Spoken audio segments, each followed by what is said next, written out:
ව්‍යාපාරික ක්ලබ් වසන්ත අතුරුගිරිය ප්‍රදේශයේ වෙඩිතැවීමකින් එම ස්ථානයේදීම ඝාතනය වුණේ 2024 වර්ෂයේ ජූනි 8 වනදා.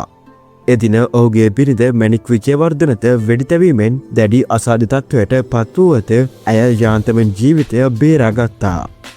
මාස ගණනාවක් තිස්සේ සිහිය නැතුව රෝහලේ ප්‍රතිකාර ලැබූ ඇයගේ ජීවිතය නූලෙන් බේරුණත් ඇය සදාකාලික ආබාධිත තත්ත්වයට පත් වුණා. වෛද්‍යවරුන් පවා අනුමාන කළේ ඇයට කවදාවත් තනිව නැගිටීමට නොහැකි විය හැකි බවයි. නමුත් මැණික් මූලික ප්‍රතිකාර වලින් පසුව සිය දෙමාපියන්ගේ නිවසේ නැවතී සිංහල වෙදකමට යමු වුණා. ඒ අනුව මේ වන විට ඇය පූර්ණ සුවයට පත් වී තිබෙනවා.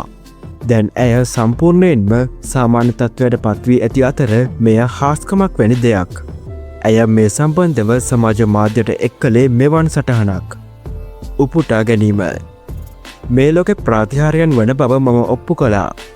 යහපත් ගුණගරුක සුන්දර මිනිසුන් ජීවත් වන බව ඔප්පු කිරීමට කදිම උදාහරණය ඔබම වෙන්න.